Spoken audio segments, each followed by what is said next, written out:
Lajmet e njëpasnjeshme dhe jo të rreme për rrethimin e Belgradit. Gjetën otomanin pothuajmë në breg të Helespontit, e tek po hidhej në Azi për të vënë në dorë perandorinë e Trapezuntës. Ja filloi atëherë të qaje fort me zemër të pikëlluar, sepse prej asaj pengese, po i fluturonte të thuash nga duart mundësia për të fituar një lavdi aq të madhe.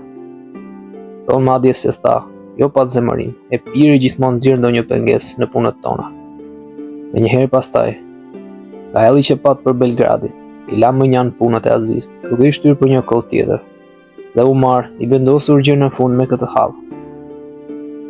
Kish disa nga satrapët që përpiqeshin të mbushin mendjen, se nuk duhej as pak të ndërpriste planet, që kish nisur as të lindte mënjan një çështje aq me rëndësi, e një gaditje aq të madhe.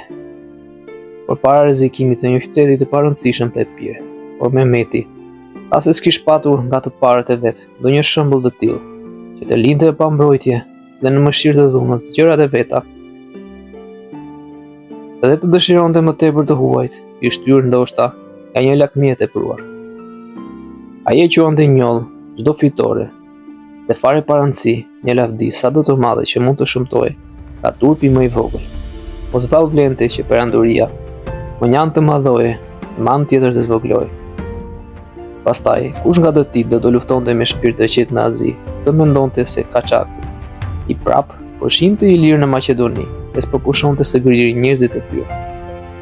Shumë lavdi, shumë plaçk do të kishin nga grekët, por ati i dukej se dëmi nga humja e Belgradit do të ishte më i madh se sa fitimi nga pushtimi i gjithë Azis, e se perandorët, si mbrojtës më të mirë, duhet tua dinin gjykimin mbi lavdin me shumë kujdes njerëzve të kohës dhe pasardhës. Por veç kësaj, Trapezunta s'kish ku të vente, kurse Belgradi, po të rëmbej nga duart, ishte vështirë të rimeri. Duhej shuar më para i zjarë, edhe mos ua përpinte. Uqit mos përfillja dhe i duhej bën frerë tërbimit të asaj, qindje e fort krenare, si shembull për të gjithë, duhej të shërbente gruaja, e cila, pas gjithë atyre kërdive dhe të zëdave, ende, dhe pa shpaguar atë të vete, po qëndronte për trupin më të madh, emri të Otoman, dhe po i mbante kryet lartë, me namin që kishte, si e shënuar ndërmjet qyteteve të tjera krijote. Ta i kundërshton atëherë si qyteti ishte shumë i forcuar me çdo gjë, se ishte larg mundësisë që të pushtohej me ndonjë forcë.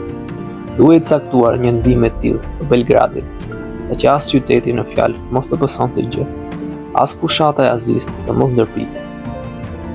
Por në asnjë mënyrë, si e mundur, ja mbushnin mbi mendjen, që kish bërë top apo ta largonin nga Epiri, vetëm rrethimi dhe turpi i Belgradit ja kishin thithur atij tërmendim.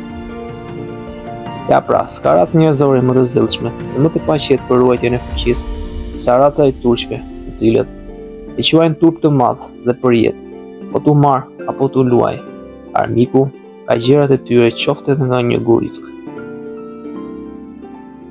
Shembulla të tilla gjithmonë ka patur, dhe ka çdo ditë.